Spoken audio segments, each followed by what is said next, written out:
Asoló Europa y cambió para siempre las relaciones económicas, la visión de la vida y la forma de ordenar la sociedad, además de convertirse en referente inevitable de la cultura occidental. Fue la Muerte Negra.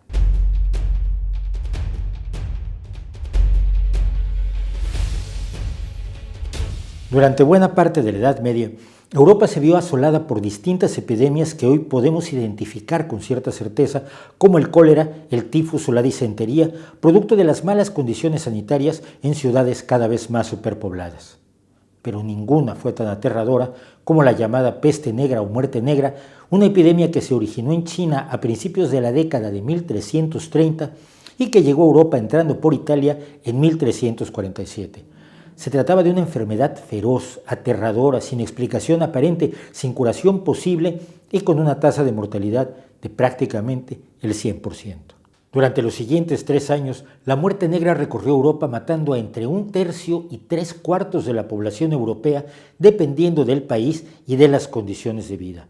En donde había concentrados grandes núcleos de población, la mortalidad fue mucho mayor, como en Inglaterra, que perdió el 70% de su población, pasando de 7 millones de habitantes a solo 2, mientras que en los países del centro de Europa, menos superpoblados y con menos ciudades, tuvieron cifras mucho más bajas. A esta terrible pandemia siguieron otros brotes menores durante los 3 siglos subsiguientes en distintos países, matando en total a más de 25 millones de personas. La búsqueda de una solución a la mortalidad llevó primero que nada a la búsqueda de la causa. En la mentalidad de la época, un acontecimiento de este tipo solo podía ocurrir si lo causaban Dios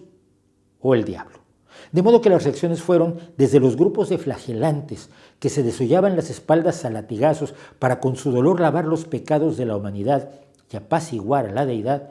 hasta quienes identificaron como agentes del demonio a los chivos expiatorios habituales, los judíos, los extranjeros en general, los leprosos, entre quienes se incluían no solo quienes tienen la enfermedad que hoy llamamos lepra, sino personas con acné, psoriasis y otras afecciones de la piel, y los gitanos, entre otros muchos. A estos grupos se reservaron persecuciones, destierros y muerte en un intento desesperado por detener el avance mortal de la peste. Por su parte, en el mundo musulmán, que no fue inmune a la pandemia, con grandes mortandades en Siria y Palestina, se culpabilizó a los infieles. En algunas zonas de los Balcanes se echó mano de la cultura popular y la peste se atribuyó a los vampiros, y para defenderse de ella se abrieron numerosas tumbas para rematar a sospechosos de vampirismo. También para controlar la epidemia se dictaron las más diversas disposiciones, desde echar de la población a los enfermos hasta poner en cuarentena los bienes y personas que llegaban por mar, como se hizo en Venecia. Prohibir actos que pudieran enfadar a Dios, las apuestas, los burdeles y las maldiciones en Speyer, Alemania. Los síntomas de la enfermedad en sí incluían fuertes fiebres, dolor de cabeza y articulaciones, náusea, vómitos y las terribles bubas que muestran los grabados. Se trata de una inflamación intensa de los nódulos linfáticos del cuello, las axilas y las ingles que secretan pus y sangre. En las etapas finales, el sangrado subcutáneo provoca un ennegrecimiento de la piel que podría colaborar a dar su nombre a la enfermedad.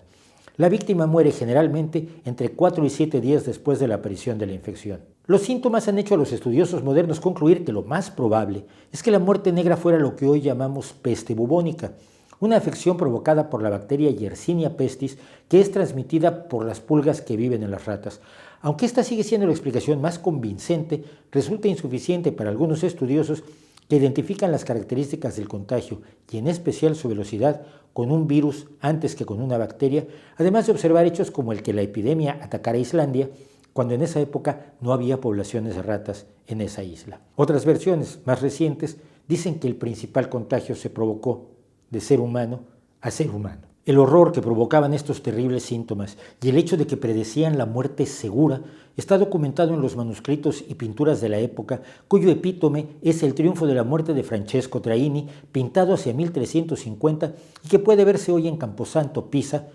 además de estar presente en la continua aparición que hace en la cultura popular desde el Decamerón de Boccaccio hasta nuestros días, con obras como La peste de Albert Camus, el relato La máscara de la muerte roja de Edgar Allan Poe o la película El séptimo sello de Ingmar Bergman. Pero quizá la consecuencia más inesperada y menos conocida de la muerte negra fue el cambio que representó en la sociedad europea. La súbita despoblación representó un desequilibrio profundo para el sistema feudal que de pronto se encontró con que no tenía mano de obra sobreabundante y por tanto el costo de ésta se elevaba. La disponibilidad de más alimentos también representó el final de una larga época de hambrunas o al menos desnutrición que era permanente en una Europa superpoblada. El hecho de que fracasaran todas las plegarias de la Iglesia para detener la pandemia, todas las persecuciones de los señalados como culpables y que los clérigos cayeran víctimas de la enfermedad en la misma proporción que el resto de la población contribuyeron a que se debilitara el férreo control de la Iglesia sobre la población europea. Según algunos estudiosos, también contribuyó el hecho de que fue necesario sustituir en poco tiempo a grandes cantidades de eclesiásticos por otros menos preparados y con frecuencia menos devotos.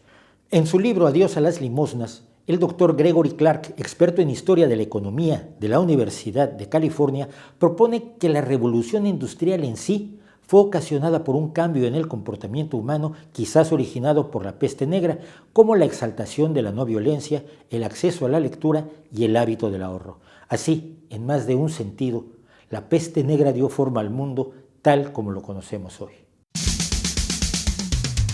Un 10% de la población europea es resistente al virus de la inmunodeficiencia humana, el VIH, debido a una mutación genética llamada CCR5 delta 32. Esta mutación está mucho más presente entre la población escandinava y tiene niveles relativamente bajos en las costas del Mediterráneo. Una posible explicación a por qué tal mutación está tan extendida, si el VIH no pudo haber jugado un papel en la selección de personas resistentes, fue propuesta por un grupo de biólogos de la Universidad de Liverpool que hallaron indicaciones de que las plagas medievales, especialmente la peste negra de 1347, habrían ayudado a elevar la frecuencia de la mutación